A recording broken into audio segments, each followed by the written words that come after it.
In this video, I'm going to talk about policy gradient. We already talked about reinforcement learning, but in this video, I have to quickly remind you of what states were and what actions are because they are very important for policy gradient. So for example, if I have a grid of 3 squares, and then each one of these squares have a reward in it. So for example, I have 6 here, I have 10 here, and I have, let's say 4 here. The action is to choose the square with the highest reward, okay?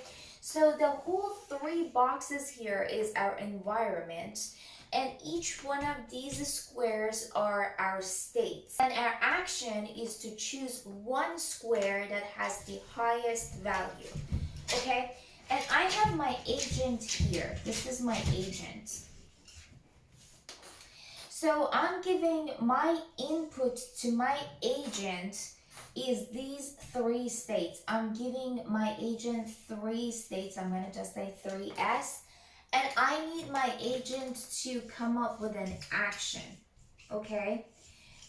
And the action is to choose one of these boxes that have the highest value. So my agent is not going to randomly choose a box. What it does, it will have a strategy to choose this box. And this strategy is called policy. For policy, we have different types of algorithm, and there are different ways to define the policy for your agent. And today we're going to focus on one of them, and that is called policy gradient. Okay, so keep this in mind. So we have states coming in, and so we have states as input, and we have action as output. And then our policy is within our agent.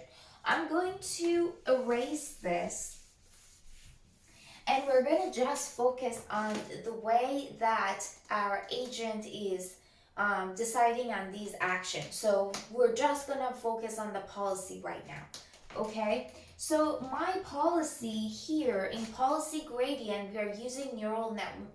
We're mainly using neural network for policy gradient. And since I have 3 boxes, I have 3 inputs that are coming in. And then so each one of these are these boxes. And then I can have a hidden layer, or I can not have a hidden layer. It doesn't really matter. I'm going to erase this afterward because I don't really need a hidden. I mean, actually, I want to simplify it to show how it works. And then I have one output because I want to choose only one box, okay?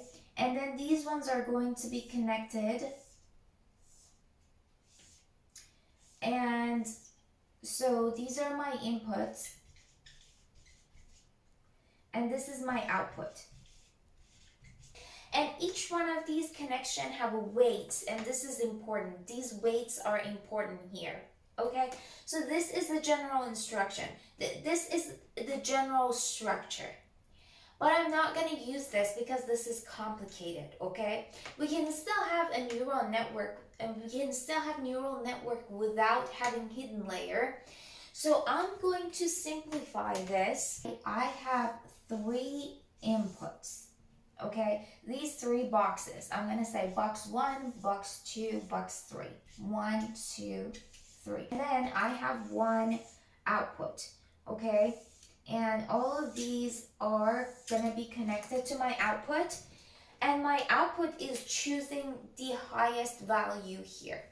When our agent is dealing with these 3 boxes, this is not the supervised learning. So our agent does not know how much reward is in each one of these boxes. Completely clueless. But we have to have something, right? We have to choose something somehow. And right now we're using policy gradient. So I'm going to initially give a weight to each one of these connections. And these are going to be the probability of our agent choosing each one of these boxes, okay? I don't know how much each one of these rewards are. I'm just gonna say the probability of number 1 to have the highest reward is going to be 0.4. The probability of number 2 having highest reward is 0.2. And the probability of number 3 having highest reward is 0.4. My policy is telling me the chances of box number 1 and box number 3 of having the highest reward among all of these 3 is higher than number 2. We look at it and say, well, you're wrong. But we don't know yet because we just randomly give these numbers. We choose them based on nothing. We just randomly chose them. Okay?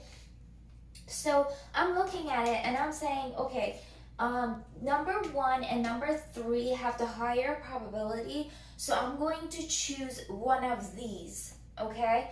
And I'm going to say I'm going to choose number 3. And when I choose number 3, my reward is going to be 4, okay? Well, right now, I still don't know how much the other rewards are, right? But I got a reward. I got 4. So my agent says, oh, this is good. I made the right decision. I got a reward of 4, okay? But I don't know what other boxes are. And after I get this, I'm gonna say, okay, I got a reward from box 3. So in future, I'm going to choose box 3 more often because I got a reward from it. So I'm going to say, I'm gonna make this 4.6. I'm gonna make the chance of this I'm gonna make the chance of this 0.46, and I have to change these accordingly. So I added 6 here, so I have to take 3 off of each one of these. That's gonna be 37, and this is gonna be 17. Keep in mind, this is not how it's getting updated. I'm just simplifying this, okay? This is more complicated than this. My policy got updated. I have new weights, okay? And my weight's telling me that number 3 has the highest reward. Just because I got a reward from it, I updated my policy and said number 3 is good. Choose 3 more often. 46% probability, 17% probability, 37% probability. The probability of choosing 2 even went smaller, okay? Now, you can see a problem here. If we just want to do it this way, we might randomly get lucky and we choose number 2 as the probability being higher, and we converge that way, okay? But that's not always the case. Actually, most of the time, that's not the case. But we got a reward, and we are going to converge on that. If we just want to go with the highest probability, we're going to converge on that. And that's not good. And this is called getting stuck in local maxima. Because our agent says that this gave me a reward, I'm going to choose this more often, and it's not going to explore anymore. And then right now you're gonna say, okay, so what am I gonna do? Because every time I'm going to get stuck with it, if I don't have a punishment, I'm gonna get stuck in a local maxima. The chances of me getting stuck in a local maxima is high. This is why every once in a while, your agent will choose something at random, okay? It doesn't always go with the highest. It doesn't always constantly choose number 3 because it's gonna get stuck, which has happened here. So every once in a while, our agent is going to explore and it's going to choose one with the lowest probability to see what happens, okay? And then next time, I'm gonna say, I'm going to choose, you can either choose number 1 or 2. And then I'm going to choose number 2. And then I see that, oh, it's 10 now. I got higher than what I thought initially was very high. So now I can update the weight in a way that number 10 is going to be number 10 is going to be chosen more frequently. I'm going to explore again. I'm going to number 6. I try number 6 and I'm like, oh no, so number 2 is still the highest. Even though I got a reward higher than that. But I already know that number 2 is higher than that. And then when we are going toward the end, like the more that your agent learns, every time that you iterate, every time that you run this again, the chances of the agent choosing number 2 is higher. Okay, and at one point it's going to converge. It's just gonna choose 2, and that's the idea with gradients. If you remember, well, we have two type of gradients. We have gradient descent and gradient ascent. Here, since we're talking about reward, let's look at gradient ascent. So, for example, my gradient ascent looks like this. Okay, and I'm gonna start from here, and I'm going to up here, and then I converge, and I say, oh, I got the pick. I found the place. I found the highest value. I don't need to explore anymore. And you're gonna end up there while the actual maximum is here. Even though you find the maximum, that is not the maximum of the whole states. The maximum of all of the states is here. So that is why every once in a while we have to choose a random value.